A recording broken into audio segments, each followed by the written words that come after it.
This ESPN podcast is brought to you by Geico. 15 minutes could save you 15% or more on car insurance. Visit geico.com. The BS Report is a free-flowing conversation that occasionally touches on mature subjects.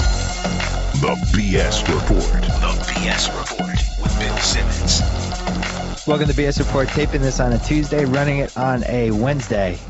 We're going to do a little pop culture today. Hey, Wesley Morris is on the line. He won a Pulitzer Prize. He writes about movies for Grantland, and the Oscars are coming up. And Wesley, this is going to be a really particularly awesome Oscars. Would you agree?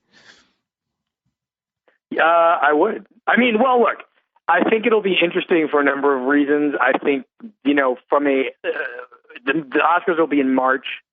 I think there's a lot of good categories. It's like I think the 5 to 10 movies will be really interesting. I think that the acting races will be interesting. The screenwriting races will be interesting. It's a good year. I think I personally like to wait until January to really figure stuff out, because I am not really thinking about this stuff in December. But you seemed to have something you wanted to get out of your system.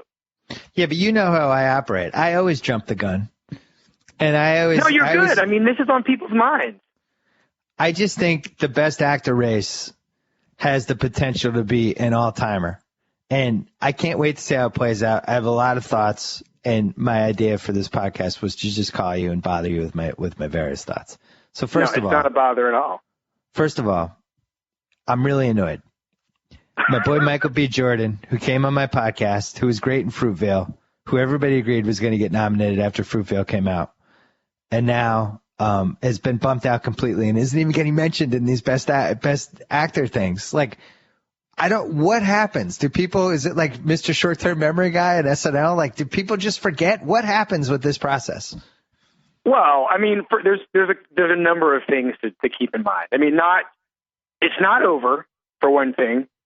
And when that Best Actor conversation started around this movie and around him, or when the Oscar conversation began around the movie and him back in the summer, we didn't know who the other 4 guys would have been. I mean, you might have been able to look out and do a little bit of telescoping and see what was coming out, but you wouldn't have known what the quality of those films were.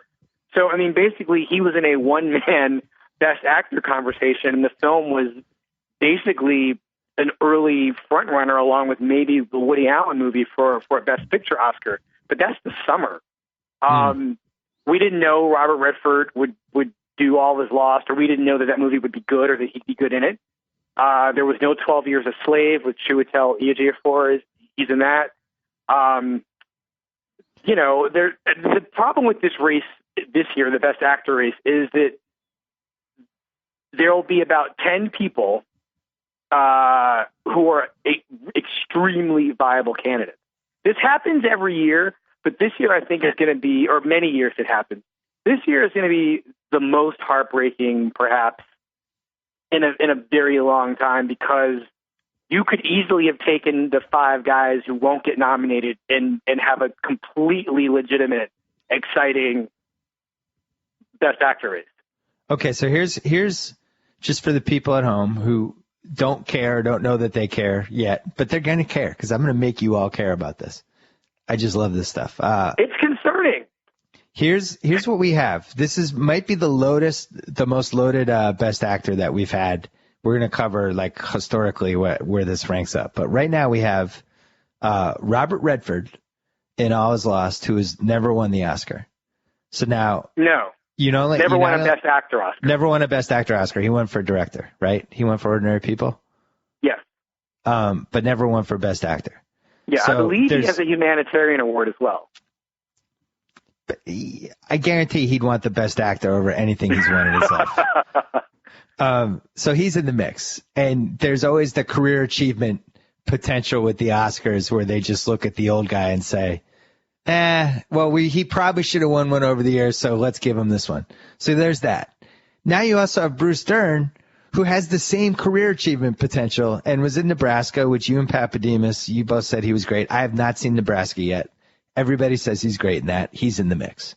You have Tom Hanks, 2-time Oscar winner, Captain Phillips. People liked him in that movie. It was excellent. It was a classic Tom Hanks performance. You have Matthew McConaughey, who loses 50 pounds for Dallas Buyers Club, which, by the way, was an excellent movie. And we know how the Oscar... you liked it? I did. We can talk about that later. We'll talk about that later. I thought I'll put it this way. I thought he was really good in it, and I think it's disarming when somebody gets that skinny. And I know it's a ploy, and I know it's a way to, I hate like that physical appearance can affect my thoughts on a performance like that, but it was hard not to watch that movie and just be stunned the whole time about how different, how skinny he looked and everything about it. Anyway, the Oscars has a history of rewarding extreme weight loss and extreme weight gain. So you have that. Then you have 12 Years a Slave guy, whose name I'm not going to attempt to pronounce because I'll butcher it. Chiwetel Ejiofor. That's it. Right. Now, and nobody knows about this wild card yet, you have Leo in the Wall Street movie. Yeah, Leonardo DiCaprio, Wolf of Wall Street. Who might knock the door down at the tail end of this and barge his way in. You have Forrest Whitaker in The Butler. You have Joaquin Phoenix. And you have Joaquin Phoenix.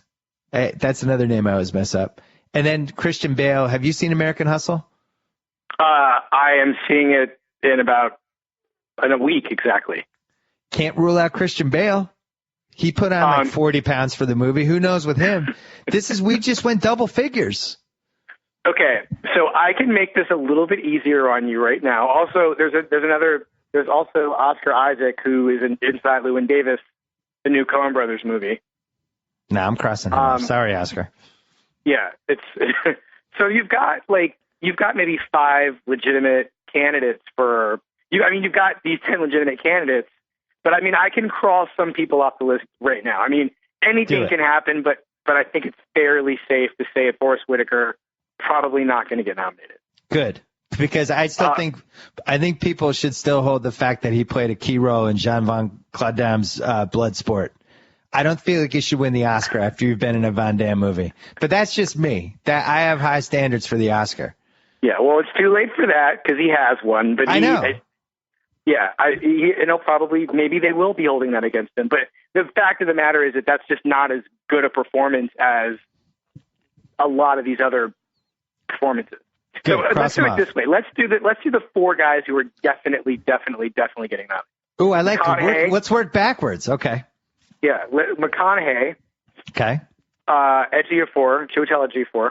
Mm-hmm. Redford. Yep. And Tom Hanks. Those are your 4 guys. Those are your locks. So you think Tom Hanks is a definite? Oh my God! Yeah, of course. Okay. I think for nothing more than the last scene. He's great in the whole movie, but I think for a lot of people, that last scene is such an amazing moment in that film, and the effect that it has on people, and it also is just. I remember watching that sequence. You've seen the movie, right? Yeah, but let's go spoiler alert for this though. No, I'm not going to ruin it. I'm not going to ruin it. Do a spoiler-free recap.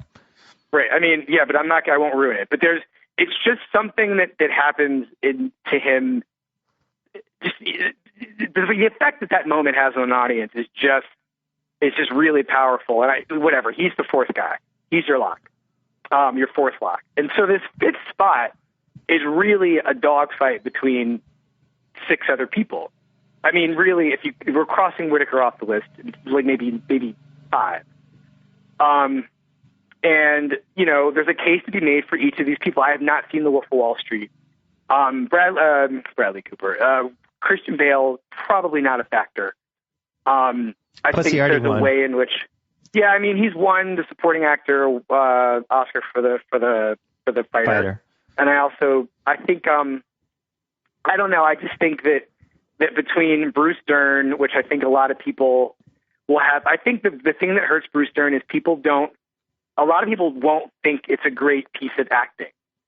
A lot of people won't.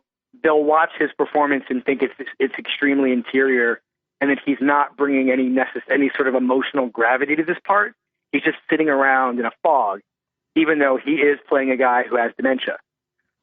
So, and maybe he loses that territory of the old guy who hasn't won yet. Maybe Redford just takes that mojo from him, and then he gets bumped out. Maybe.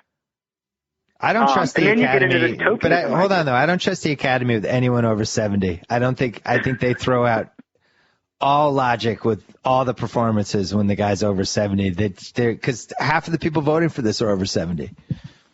Well, right, and I also think there's a way, and there's also these sort of I'm friends with Bruce.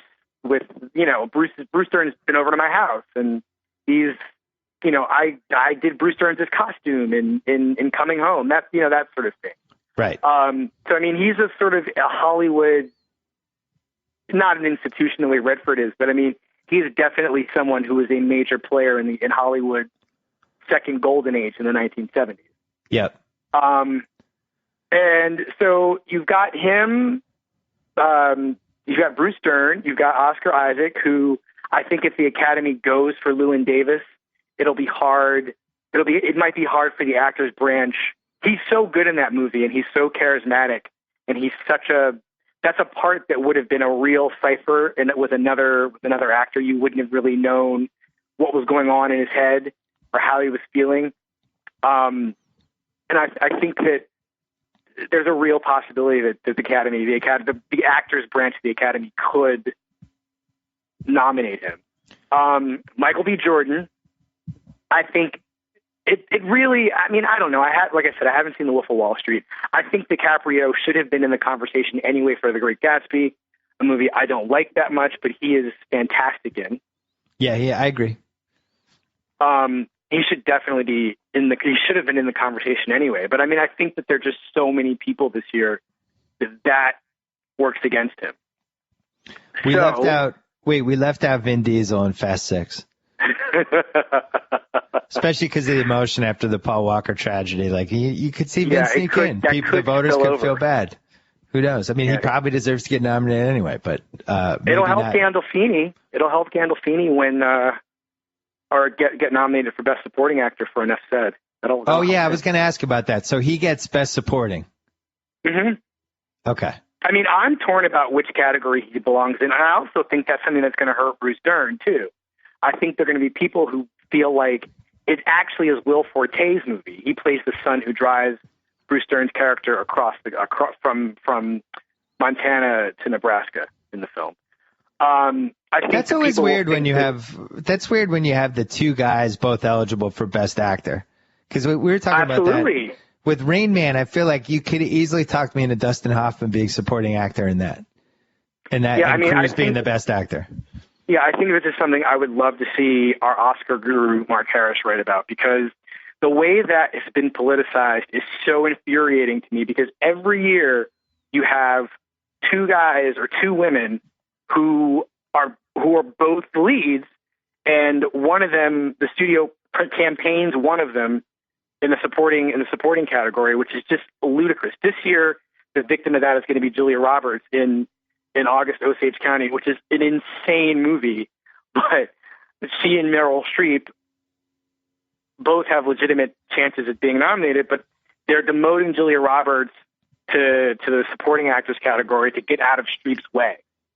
Right. So that, the studio would argue that it gives you a better chance, Julia Roberts, of being nominated if people think you're if it's a supporting performance.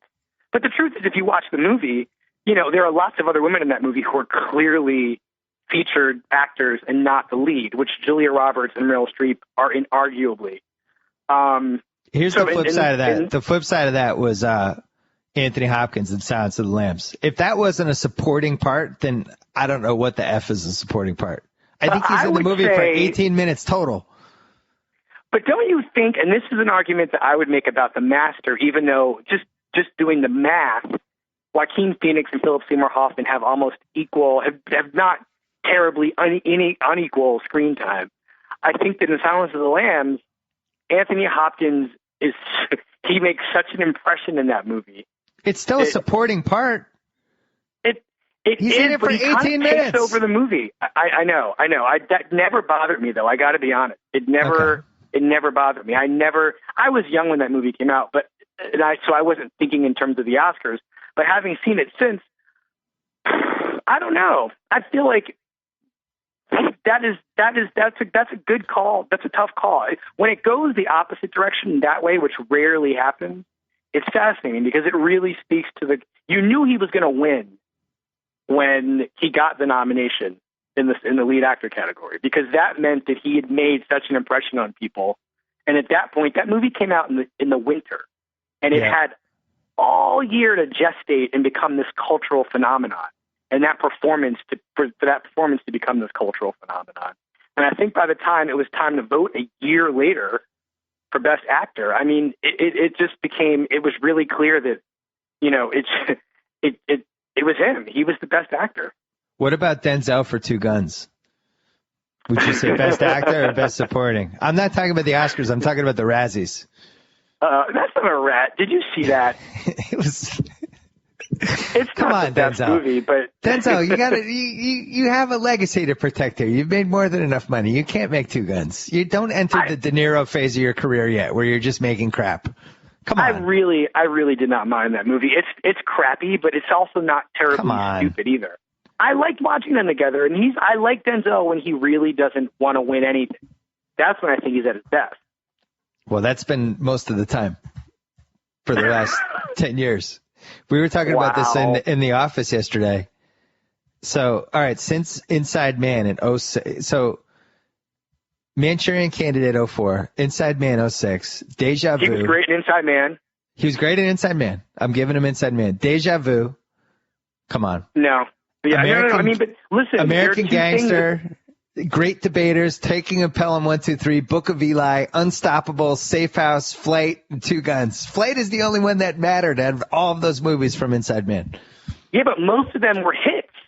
I mean, not that this is sort of, we're talking about the quality of his acting, but I mean, most of those movies were hits, and they were hits because he was in them.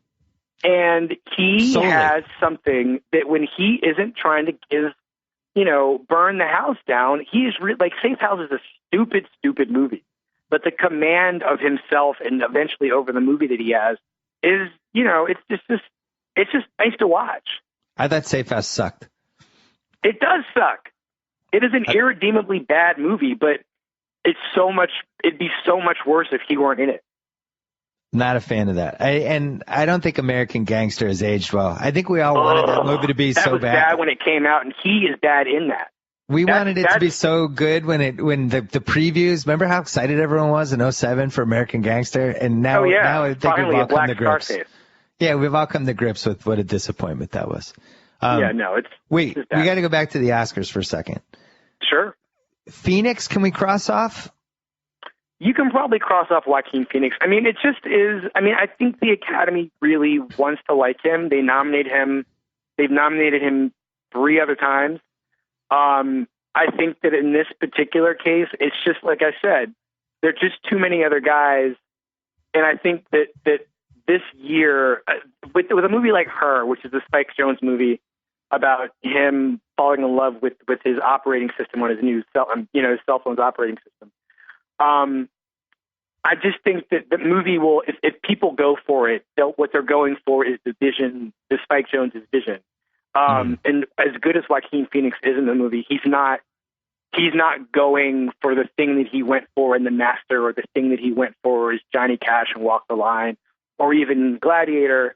And I think the most remarkable piece of acting in that movie is Scarlett Johansson, who you don't even see, but whose voice is, I mean, it's an amazing piece of embodiment on her part. And it's just, she might not get nominated because the Academy won't think that way, but that's a really good performance. Just quick tangent out of nowhere, where do you stand on Match Point? I don't like it. I'm not with everybody that thinks it's a great movie. I mean, I think that, it is a competently written movie that really, really made me angry because I found its heartlessness just insane. I did not buy the plot twist in that movie, or the terrible development that occurs. I thought it was cheap. I didn't buy this version of London that he was giving us. I didn't buy this, fake Patricia Highsmith, talented Mr. Ripley thing that he wanted to do. I thought he was much better, Woody Allen, with the movie he made a movie later or two movies later, which is Cassandra's Dream, which I know I probably bring up in some capacity at least once a year when I talk about Woody Allen, but that's his best movie since Crimes and Misdemeanors, I would say. Just in terms of how good the script is and the acting that he gets out of Colin Farrell and Ewan McGregor, that's two of the best performances they've ever given. I just think that's a really tight, surprising, strong movie. And, you know, nobody saw it. It came out in February or March or something, and people were still high on, I think it was either Match Point or Vicky Cristina Barcelona. I can't remember now which film it was, but people were still high off the previous film, and that movie just sort of fell through the cracks. Here's my defense of Match Point. Okay. Defense number one. Scarlett in her prime. Just in her prime. Just looking fantastic. Just in her prime. Everything looked great. Oh, Bill, she's so much better now as an actress. I like her. I liked when she was young and still kind of feeling her oats. This is getting actionable. I'm not talking about, well, she was in her 20s. I'm not going to jail. I'm not talking about the acting. I'm just saying from a look standpoint, she was just thrown in the high 90s. Just great. I love all movies I love all movies that take advantage of London as a plot. This one takes advantage of it in a bad way, though. I just like looking at London and trying to figure out where they are, and then I go in this whole weird mindset of, could I live there? What would it be like to live there? Would the weather drive me crazy? Like, those are things I like to think about when I'm watching a movie in London. So there was that. And then who hasn't been in the situation where you knock up your mistress and then you have to decide whether you should kill her or not? That really resonated with me. Wait, all right, well, are we taping this? I'll be sure to keep your mistress. No, I'm kidding. No, it's you're right. The people in that movie are so morally corrupt that I kind of like that Woody just went for it, and every single person in the movie is irredeemable, basically. Yeah, but I didn't mind the moral corruption or the irredeemability. What I found irredeemable was just the abruptness of the decision of his ultimate decision. Yeah, you're right. I didn't buy that. It was a little abrupt. Hey, I thought that actor is interesting. He's had a lot of drug problems since, and he's kind of his career's on the way out. But I thought he was pretty good in that. What's his name? Jonathan Rhys-Meyers. Yeah. Anyway, we just did a massive tangent. So 12 Years a Slave guy. Is it possible he doesn't get nominated? He's in, right? Definitely 100%. That's a good question. I mean, he doesn't get screwed over. Like the Academy feels like we'll just give the Oscar to that movie, and we don't have to recognize that guy because we got to take care of all the old farts and plus Hanks and. I think that, but you ask a very good question, and I think that there's a way in which there's an argument to be made that could happen, which in the argument basically is he's not as showy. It's not as showy a performance as what Michael Fassbender does as one of the plantation owners, and it's not as ranged a performance as what Lupita Nyong'o does as the victim that Michael Fassbender, as the slave that Michael Fassbender's character most frequently victimizes. But I mean, look, the moral center of gravity in this movie is largely with him. He's got such a serious, solemn presence, and it's such a strong piece of acting. I would find it really hard to believe that they could leave him off the list. I think if I'm filling out my ballot, he just sort of goes on automatically. I mean, I would have processed what his strengths were in this film, but I also think that he would just go automatically on the list because the movie kind of doesn't work if he doesn't work, and he really, really works. He's really good. There are a couple scenes in that movie where he's just reacting, and the looks on his face are they haunt you. You don't forget them. The rule of a complicated Oscars category is usually somebody gets screwed over and everybody goes nuts about it. Which, if you're operating, if you're operating from that mindset, then I would say either he gets screwed over, Redford gets screwed over, McConaughey. I think it'll be Redford. Okay, well, I'm ready to talk about that because I watched it this weekend and it's fresh on my mind. Okay, I think it'll be Redford. If somebody's going to get screwed and it's not Bruce Dern because we're agreeing that Bruce Dern, I mean, I'm going to say that Bruce Dern is one of the people vying for what I think is the only open slot, which is the fifth guy. I think Bruce Dern, I think Redford is the guy who people will say, there'll be two things. There'll be people who will say, I didn't get this movie. I didn't get what exactly he did that was so great in it. It wasn't as though it was a great piece of acting. And those people would actually be right. I mean, not that I don't get it. I get it. But I mean, it's not a great acting performance. You know what I mean? He is basically being the best version of his movie star self in maybe 30 years. He hasn't been this interesting in a movie as an actor. And I think that he brings like a real solemnity to this very serious existential and circumstantial dilemma, which is like, what happens if I don't get out off this boat and nobody finds me? And I think that another actor, I think, would have tried to pull out the waterworks or, you know, really go for it. And this is no disrespect to what Tom Hanks does in Castaway, because he's, you know, I think that's an amazing performance. But I think that Redford goes a different direction because he's a different actor. He comes from a different generation of acting. And I think that the thing that is so captivating about him in this movie is that he is giving a movie star performance of a kind that we don't have movie stars like him anymore. And we might not ever again. And I think that a lot of people will see that and recognize that to be true. And that's what they're responding to. But I think there's a way in which the Redford's own Redfordness sort of works against him. I mean, I think for a lot of people, it'll be fun to just put his name on a ballot for acting, because that will never, I can't remember now if he was nominated for The Way We Were, but I think this is going to be his first acting nomination. No, that can't be true. I think, but he's not. I mean, look, he's not a great actor. He's a really good movie star. He's an indispensable movie star. But I don't think. I mean, he might have been nominated for The Way We Were. That's the only thing I can think that he would have been nominated for. I'm looking at the best actors right now, and I didn't see him. I don't see him anywhere. Yeah, I don't think he's ever been nominated for actor. Oh no, he was for The Sting. Oh, right. Good call. Yeah. The Sting was a great movie in the moment that nobody ever talks about anymore. All right, so a couple things on Redford. I agree with you. Him and Clint. I think Clint, not Clint right now, but Clint 6 years ago could have been in this movie and given a lot of the same, you know, old school American man. You would never believe Clint on a boat, though, would you? On a yacht. Captain Phillips, maybe, not all is lost. So you're saying you wouldn't buy Clint as a rich guy who has an awesome sailboat and is sailing around somewhere? I wouldn't.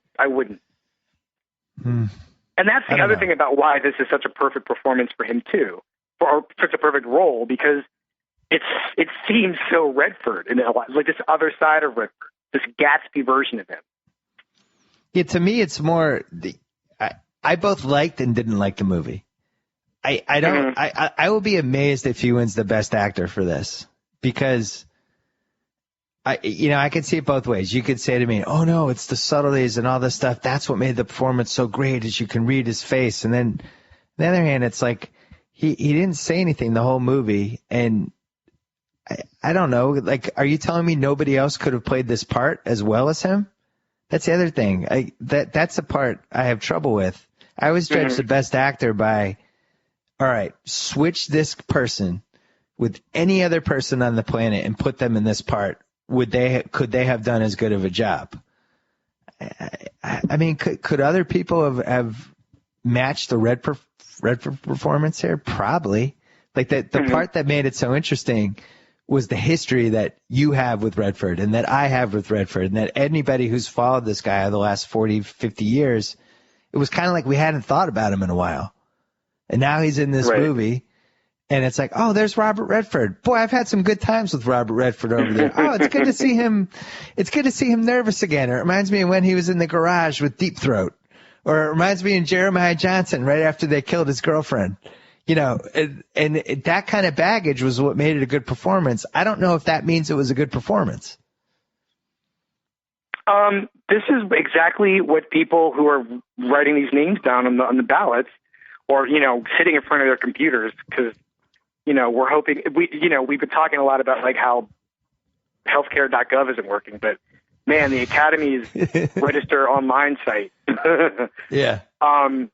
But yeah, I mean, I think that what you perfectly articulated the sort of the dilemma about what to do with that performance if it didn't resonate with you. I wonder if people are going to have the kind of, you know, clearly articulated line of argument against it that you just made. I don't know.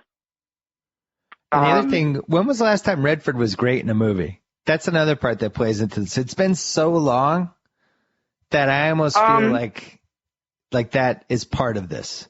No, I mean, I'm sure I'm going to miss out some little gem, but I mean, there have been little things where he's in an ensemble and he's really interesting, like Sneakers. But I mean, it hasn't been since the mid '80s when he was making Sneakers. I was in college. Eagles. Sneakers was '92. I was in college. Yeah, Legal Eagles. You wouldn't say he was great. The Natural. No, but that's a really good movie star performance. No, it is. It's a movie star performance. I thought, you know, he's certainly interesting in The Natural. He's a movie star in The Natural. The one since 1980, the one that jumps out at me is a Bill Simmons favorite, Brewbreaker. I really like Brewbreaker. I thought he was great in that movie. I love the guy going incognito in the prison, and just the whole thing. And it wasn't a good movie. Shouldn't have been that good of a movie, but it was good because he was good in it. You might disagree. That is classic Hollywood nonsense right there. I mean, just a movie that shouldn't work. Oh yeah. But you put Redford in it, and the nonsense doesn't become less nonsensical. It just becomes really easy to watch. Yeah. It's like if you make that movie with, I don't know, anybody else from that era, unless it was Paul Newman or an equal movie star, then why am I even watching that movie? But it's like you just want to watch Redford be a star, you know? And that's why we've talked before about Cruise and how Cruise makes the mistake sometimes of forgetting to just be in movies where he's Tom Cruise. And Redford is like, there's Robert Redford. He's going to be a prison warden or he's going to, whatever his job was in that. He's going to go undercover in a prison. All right, that sounds cool. I'm in. Robert Redford. But All the President's Men, that's another one. That's one of my favorite movies ever. And he doesn't do a lot in that movie. But no, well, he's acting with Dustin Hoffman, huge. who he lets Hoffman do everything. Yeah, it still feels like a huger movie because he's in it. But really, he doesn't do that much in it, you know. But anyway, bringing it back full circle to this, like I felt like this was the bookend performance to Jeremiah Johnson, which was my dad's number one favorite movie ever is Jeremiah Johnson. It's his favorite. Yeah, movie. You mentioned that. Yeah, and this was kind of the sequel to that. Jeremiah Johnson, he doesn't talk for like 45 minutes. But no, I mean, it's true. And I think that, you know, but I mean, for me, he's still a star who can command the camera's attention long enough for you to still be captivated by him. I mean, he really, I don't think, I mean, he's not somebody, I mean, I think this movie actually capitalizes on one of Redford's weaknesses as an actor, which is his line readings. He's sometimes very wooden when he's speaking in films because for whatever reason, I mean, you just don't, I mean, he had a film that came out, you know, he's made a number of films or a couple films in the last couple of years where it's just been all about, you know, what a liberal he is. And right. That gets I tough. think that, yeah, I mean, The Company You Keep is a movie that came out earlier this year. He played a former Weather Underground member in that. And then Lions for Lambs, this fiasco that he made with Tom Cruise and Meryl Streep from 2007, I think. And he's terrible in that. I mean, anytime Redford's job is to deliver expository or to speak expositionally or to speak for longer than a couple sentences, it just, you don't believe him. And I think the thing that made him so great in The Sting was he had Newman to play off of. Yep. You know, I mean, he needs somebody to bring something out of him. And for whatever reason, this J.C. Chandor, the guy who made All Is Lost and co-wrote it, there's something about the ocean and that setting and that scenario that really brings something interesting out in him, and he doesn't have to talk. Yeah, I both recommend the movie and also recommend that to keep your expectations a little bit lower than maybe I had when I went into it. I think it's a really good movie, and it also is an astounding feat of just production. I mean, I don't know. I could see a little bit of cheating with it. I could see there are moments where it just looks like a tank that he's sitting in, but for a lot of it, you really don't know how they did it. It's a real technical achievement. I was going to say it's a degree of difficulty movie. Yeah, it's a degree of difficulty movie. A degree of difficulty movie. Yeah. I mean, it's a degree of difficulty across the board. The guy who did it was the guy who did Margin Call, which is a movie I really liked. Yeah, I mean, he's a talented director. I didn't care for Margin Call so much. I mean, I think it's smart, but I thought it was a little bit of a mess. But this is really something. We disagree on 70% of the movies, it feels like. I mean, we should be the new Siskel and Ebert. That could be like Vin Diesel. So I wanted to go through a couple best actor categories for historically, because we could be in a position here where we have Redford, Hanks, McConaughey, 12 Years a Slave guy. Chiwetel Ejiofor. I'm going to make you say it before the end of the I'm not going to even attempt to say it. And Leo could be our fifth. So we could have Leo, Hanks, McConaughey, and Redford all in the same category. Yeah. From a star power standpoint, that would be incredible. Well, so why does that interest you? Well, I'm always interested when the categories. It just got me thinking, like, what are some loaded categories we had over the years? And I think that if DiCaprio makes the cut, that would be the first time that 4 of the 5 guys have been movie stars. Right. Well, not necessarily true, because we're about to go into. I mean, in a long time, by the way. I didn't mean that. Yeah. 04. You had Jamie Foxx, Johnny Depp, DiCaprio, Clint Eastwood, and Don Cheadle. That's pretty good. That's pretty good. That's 3. I would say that's 3 of, because Jamie Foxx at that point wasn't a movie star. Right. It's still pretty good. That's 3 for 5. But, I think part of it has to be the performance, too. And the performances for that, like, Clint Eastwood. That's a good performance here. That's a really good performance here. Yeah. Jamie Foxx was. I have a lot of problems with Jamie Foxx winning for Ray, but we can. I have a lot of problems with Ray as a movie, but I don't know. What's your Jamie Foxx? I don't know. So he put on the sunglasses and he could sing Ray Charles songs like that. To me, that can't win Best Actor. Like if that's going to be your criteria, then Val Kilmer has to win for The Doors. Ooh, he definitely should have been nominated for that. He was great. I also think that's a harder performance than Ray Charles. I'll be honest with you. I thought that Jamie Foxx was way better, and he got 2 nominations that year. The other one was for Collateral. I thought he was much better in Collateral. I liked him in Collateral. I agree with you. I thought he was good in Ali too. He was great in Ali. 01, you have now. This is where it gets to be the combination of star power plus category.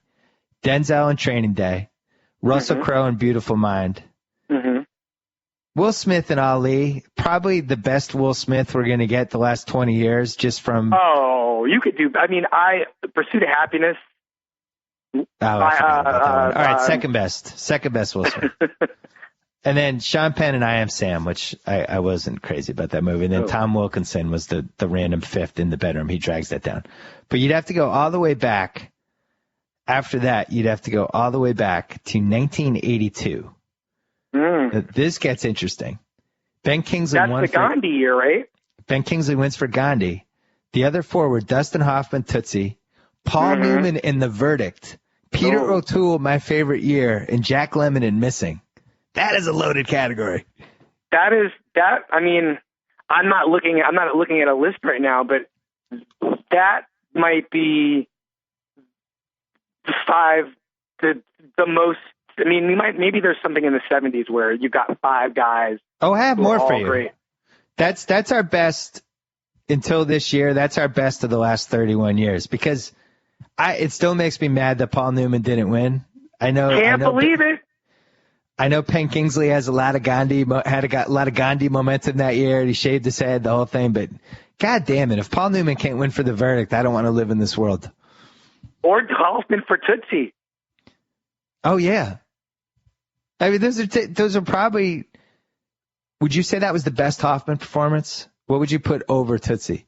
I mean, just as a piece of acting, like if you sort of factor out things like craft and technique, I don't know. I mean, I've seen Rayman recently. It's hard to deny how good he is in that movie. Yeah, he's really good. Like you want to look away and pretend he's not that good, but yeah. Hoffman, he is one of the great movie actors of all time. He knows how to be in a movie. He knows what to do in front of the camera.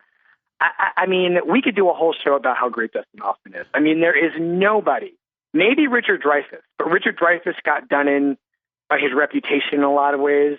I think Richard Dreyfuss and Dustin Hoffman are two of the best actors. They were the two best guys of that generation of actors, I would say. The massive cocaine problem wasn't helping Richard Dreyfuss. Right. No, I mean, Richard Dreyfuss had a lot of other problems, and I think that he just became a hindrance to himself. But I think of that league of actors, the Voight, De Niro, Pacino, personally, I mean, they're all great. But Hoffman and Dreyfuss are the two. Am I just biased on the verdict because it's probably the greatest Boston movie of all time? It would be my number one. Or was that the best performance of his career? No, I think I love the movie. I think a lot of people have issues with the movie. I think the movie is great. I'm a Sidney Lumet person myself, and I think that's one of my favorite Paul Newman performances. Okay, good. Hands down. All right, now we have to go back to 1973. Brando and Last Tango in Paris. Jack Nicholson in The Last Detail. It's too bad this wasn't Chinatown Jack Nicholson, just to push us over the top. Pacino and Serpico. Robert Redford in The Sting. None of those people won. Jack Lemmon won for Save the Tiger. But that's Jack Lemmon, Brando, Nicholson, Pacino, and Redford is pretty impressive. Yeah, it's so funny that that Newman didn't get nominated for that. Oh, for The Sting? Yeah. I mean, the reason Redford was so good was because of Newman, and Newman got nothing. It's all right. Let's. That's pretty good. Save the Tiger, of course, is a terrible movie that has a really super hammy performance by the great, super great, totally awesome, incomparable Jack Lemmon. But all these years later, I mean, if you watch Save the Tiger now, it's got some social relevance, but it is not a great movie. Pacino or Brando? Brando is probably Brando if they do that again. Of those performances, of those five guys, who gives the great performance of those five? I mean, the Last Tango in Paris, I mean, that performance is a landmark piece of acting. It would have to be Brando. That's the landmark. Well, the following year wasn't the full category, but we did have Hoffman, Nicholson, and Pacino all together the next year. Hoffman was Lenny, Nicholson was Chinatown, Pacino was Godfather 2. Somehow didn't win for Godfather 2. Art Carney won for Harry and Tonto. So then, anyway, going backwards, in 1967, Rod Steiger won for In the Heat of the Night. The other four were Warren Beatty, Bonnie and Clyde, Dustin Hoffman for The Graduate, Paul Newman for Cool Hand Luke, and then a dead Spencer Tracy for Guess Who's Coming for Dinner. Mm-hmm. Yeah. That's pretty good. That's also heartless they couldn't bring themselves to give Tracy the Oscar. Come on, Oscars. And then last one we'll do, I don't want to go back earlier in 1960, but in 60 you had Burt Lancaster, Jack Lemmon, Laurence Olivier, and Spencer Tracy were all in that one with Trevor Howard. But the point is, it doesn't happen often where we have a stacked category like this. Usually you go through and it's like, oh, Gary Busey for the Buddy Holly story. What's he doing in there? They just goes down the line. But this time around, historically, I don't think there's going to be any of those people. Maybe Bruce Dern from Nebraska, if that movie doesn't, kind of comes and goes and nobody ever thinks about it again. But for the most part, we should be in really good shape. You could get your wish, though, conversely, Bill. That's how this whole conversation started. You were astonished that Michael B. Jordan could not be part of this group of men. And he, of course, were he to be nominated, would be the person who, when the future Bill Simmons and Wesley Morris look back at the 2013 list, will be like, and this some kid named Michael B. Jordan who isn't Tom Hanks or or DiCaprio or Redford or Hanks. Or we go the other way, and he's now one of the biggest stars in the world, and he's the Black Tom Cruise, basically. And we're like, oh, my God, remember that was Michael? That was when he broke through, and then he did this, and this. Well, it could be, but I mean, in the same way that I retroactively denied Jamie Foxx stardom for Ray, because at the time he was not a movie star.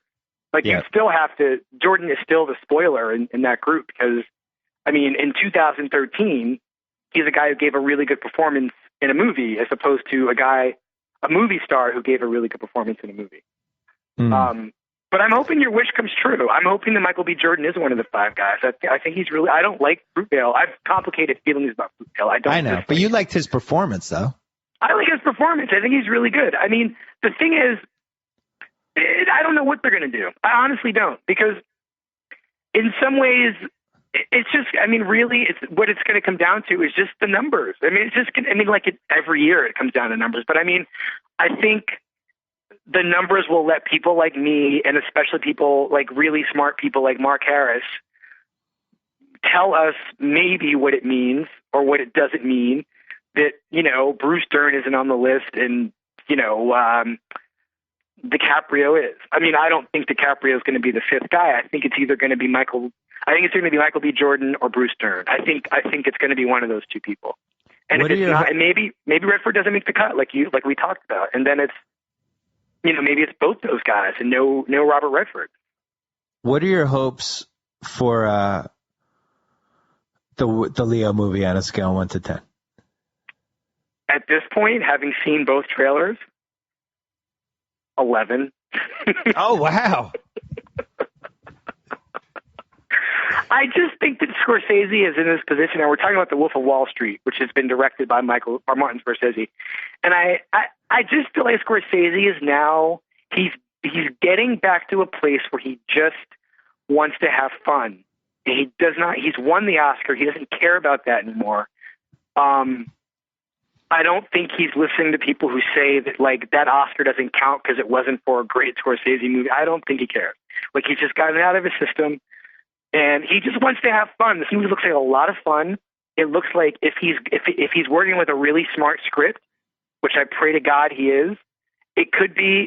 It looks like it could have the scope of a Goodfellas, but maybe a farce or a satire of that world instead of what Goodfellas is, which is like a sort of more, you know, comically forensic look at the mob. I don't know. I mean, it could be a real masterpiece. It could also not work. I don't think it'll be a disaster, but I'm really rooting for it to be the thing I believe it can be, given the source material. Leo turns 40 next year. I think he has 3 nominations. He has 1 for What's Eating Gilbert Grape, which he was unbelievable in. And then he got nominated in 2004 for The Aviator and 2006 for Blood Diamond. You think about it. Didn't you feel like he's under-nominated? Huh? He's under-nominated. Yeah, I was going to say, that feels low. 2.5 nominations, basically. Feels a little low for Leo. Anytime that guy gives a performance, he should be on the list. Shutter Island, The Departed. I mean, he and Matt Damon were so good in The Departed that it wasn't even funny. And that year, I mean, they definitely could have been on the list. But I think 2007, I think he got it for Blood Diamond that year. I don't remember if they came out the same year. I think he got it for Blood Diamond that year. But I just feel like he and Matt Damon are the two people who should be nominated every time they do something more, like, you know, with a few exceptions. But I mean, for the most part, you know, and I think there are a couple women who are in the same boat. I think, you know, setting aside how nobody likes her anymore, Gwyneth Paltrow is somebody who's given at least 4 great performances after winning that Oscar. If she hadn't won that Oscar, I mean, she's a person who's just cursed by her success, or her terrible luck at having won that Oscar for Shakespeare in Love. Well, I think the Adam movie stuff hasn't helped her. The what? Just her general persona some of the stuff I'm she's done. saying, I don't like, think she that helps is, her. Yeah, nobody, I mean, it's hard for a non-movie critic to make a case for Gwyneth Paltrow as a great actress because nobody's seen the stuff she's been great in because they've all been small independent things or things that barely got distribution or they just weren't hits. I mean, I think DiCaprio, of course, Damon and DiCaprio have much more viable careers as movie stars than Gwyneth Paltrow does. But, I mean, those are three people who anytime they're in a movie, or most of the time they're in a movie, are fantastic. They're really good movie stars and good actors to boot.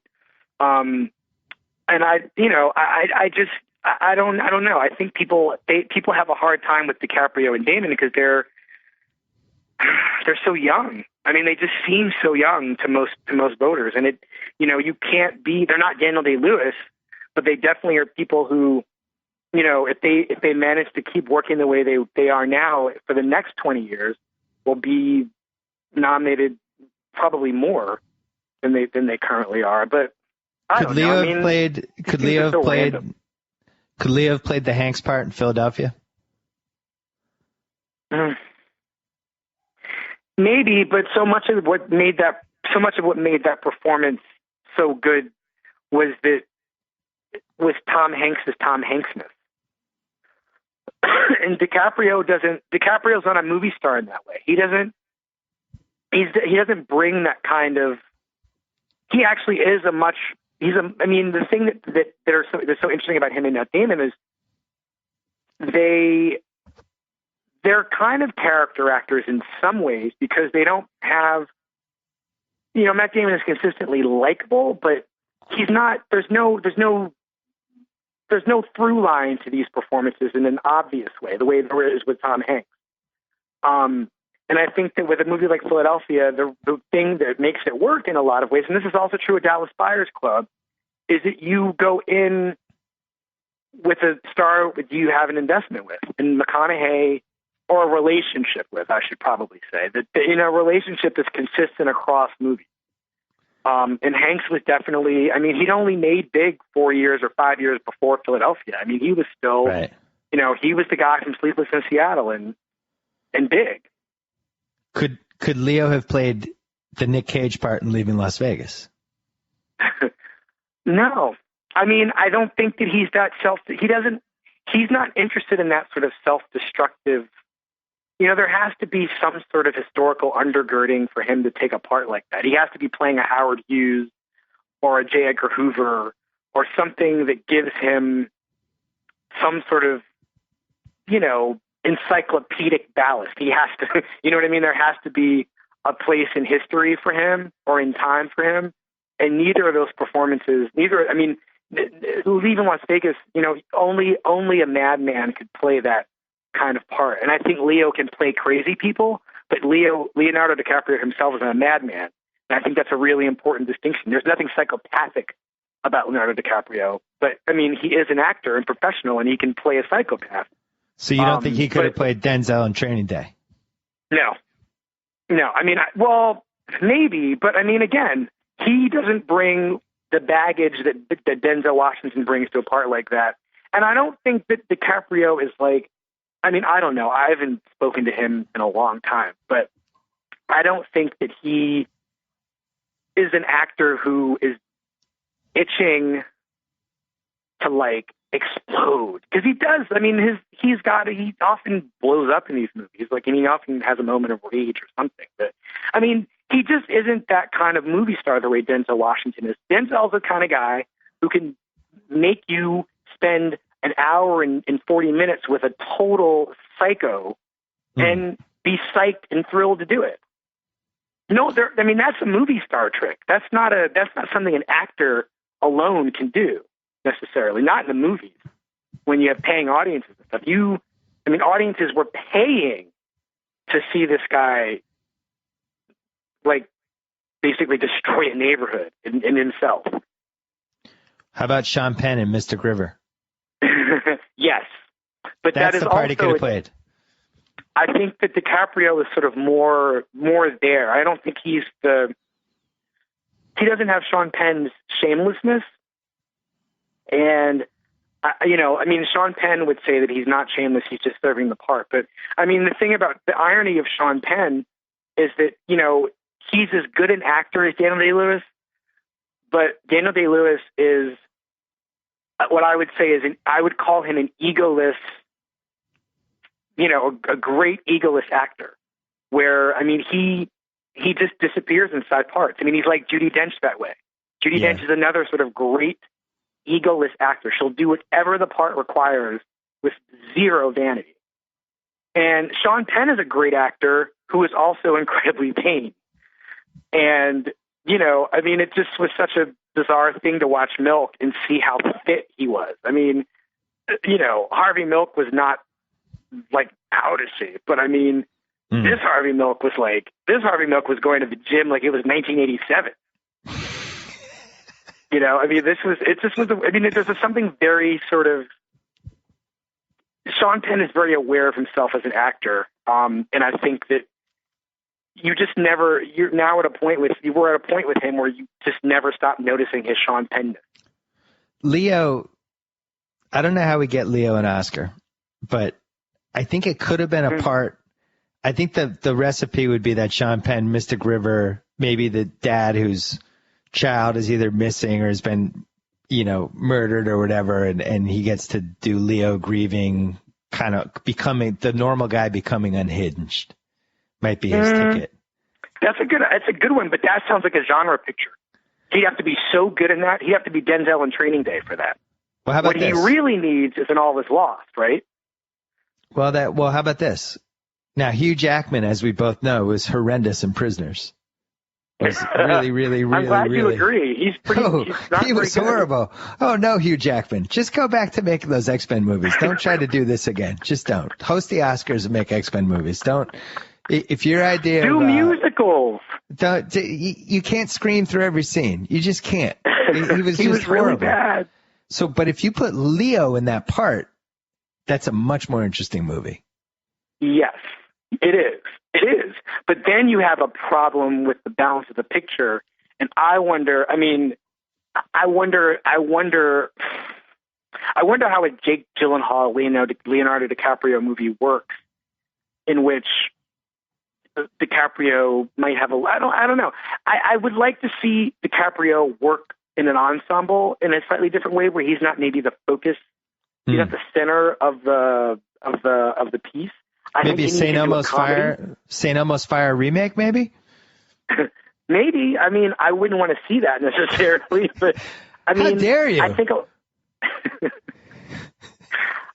a Woody Allen sort of thing, or a Nicole Hall of Center kind of movie, where he's just working with somebody who brings something out interesting and new in him. And I think The Wolf of Wall Street will do that, because he'll have to compete for scenes with other actors in some way. And I think, Meryl Streep has been very vocal about, or not very vocal, but she said things to the effect that she's competing with other actors in movies. And when you see August Osage County Bill, you will see how much like Meryl Streep wants the gold medal and, Julia Roberts to take the silver. And I don't know if this is something on Julia Roberts' mind, although given what she does to other people in her own movies, that is something that probably has not occurred to her. Yeah. I think DiCaprio is somebody who might benefit from having to fight for dominance in a scene, but he's just not that kind of actor. He just doesn't want to. I don't think he wants to win scenes. Yeah, I think he just wants to make a ton of money, work with cool directors, and go to clubs and bang models. Seems to be his MO, which I'm totally fine with. I think he just wants to get better at his craft, is what an actor would say. He wants parts that will challenge him, and I think he takes those parts. You just told me he doesn't take parts that challenge him enough. No. I think that the challenge, I'd like to see him take a different challenge.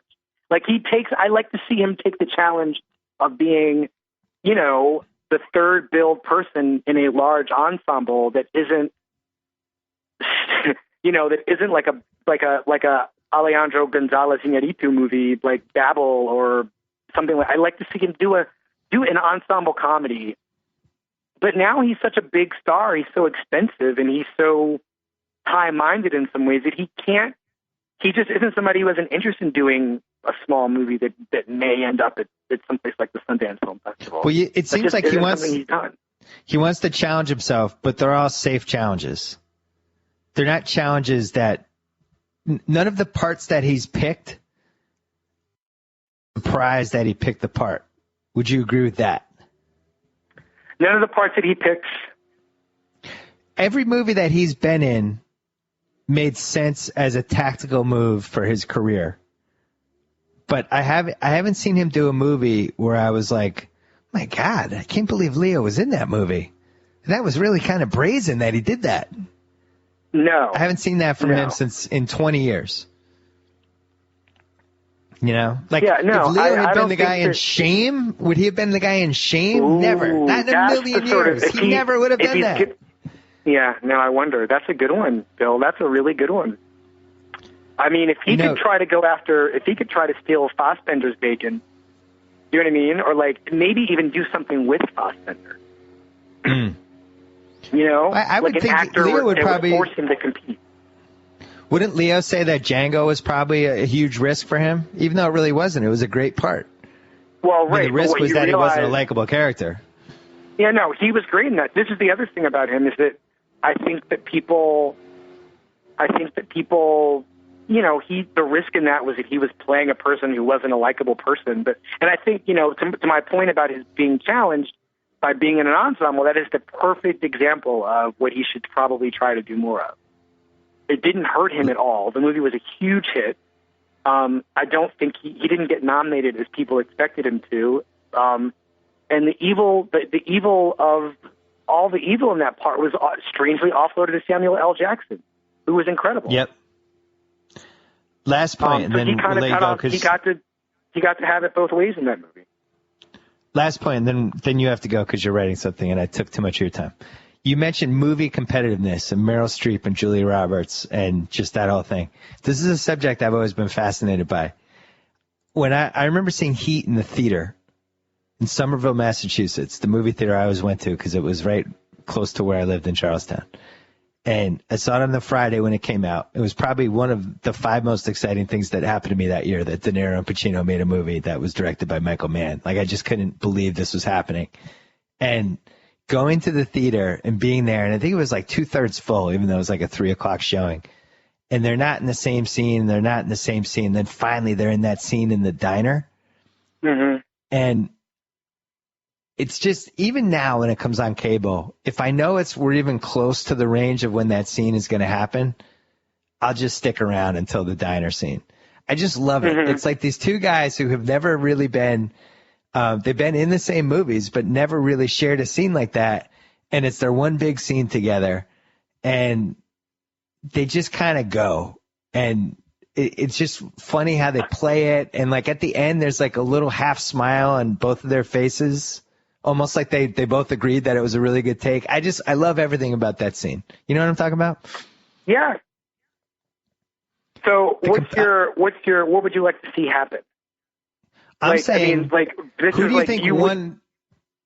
Who won the scene? Who wins? Who left that scene thinking? Who left that scene thinking, I won. I clearly won that scene. Like, people can go themselves if they didn't think I won that scene because I clearly won that scene. And did anyone leave going, crap, he kind of got me on that. That was a 10-9 round and I got the 9. That's a really good question. I don't think I watched that scene at all and thought either actor won. I wouldn't even say it was a draw because the interesting thing about that scene is I felt like these are two guys who off camera are actually friends.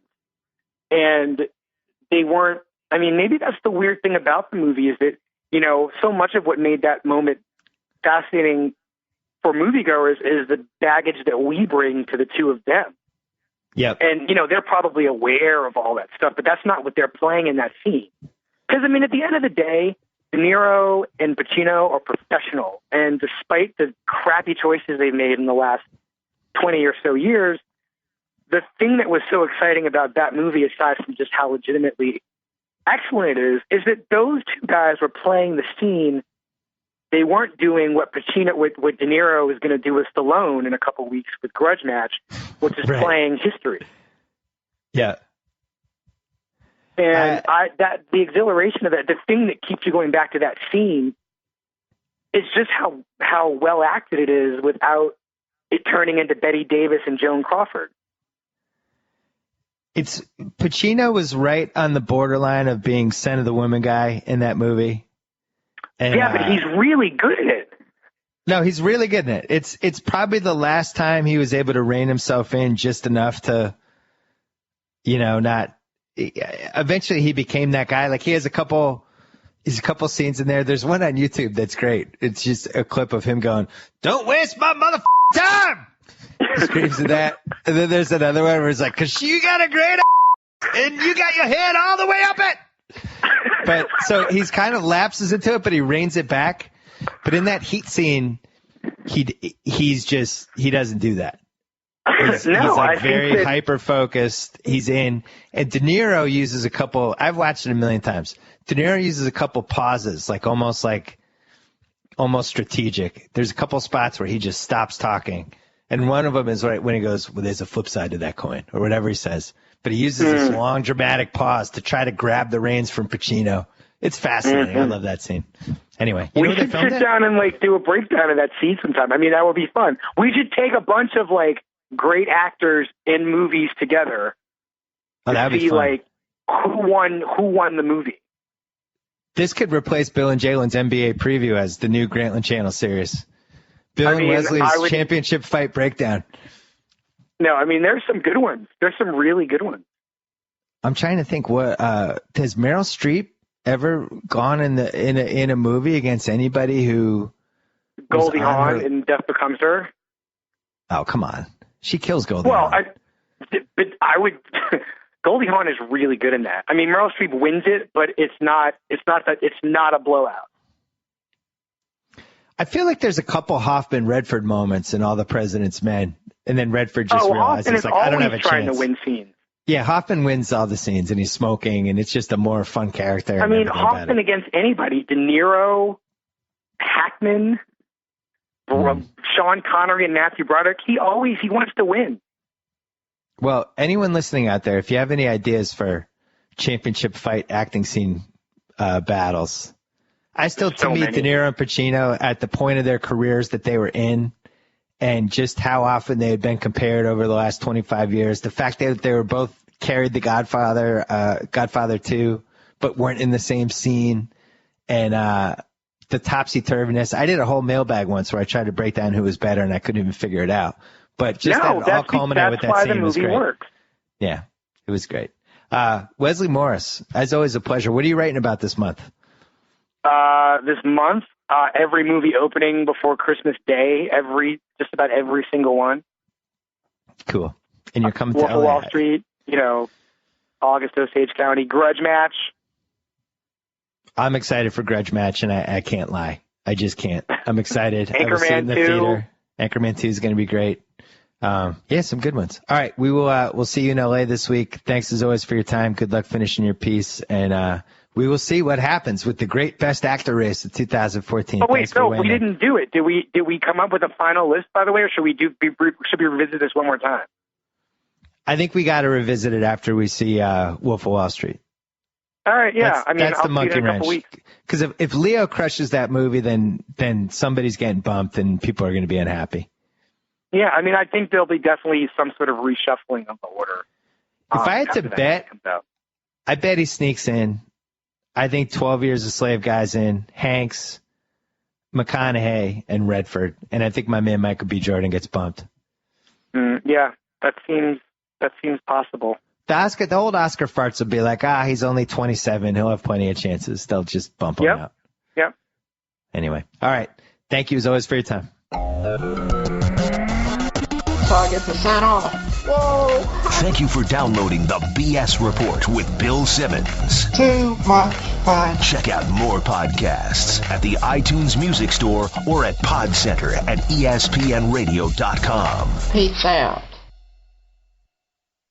Gotta say, Golick, great call on grabbing Subway for lunch and getting guacamole on our subs. Told you this new guac really amps up the flavor. Yep, something adding up things can be great. Guacamole on your sub, a new co-host to replace you. What was that? Oh, no, nothing. Subway now has deliciously rich new guacamole made from ripe Hass avocados with just a hint of garlic, onion, and jalapeno. Discover how new guacamole turns up the flavor on any of your freshly made favorites. Subway, eat fresh.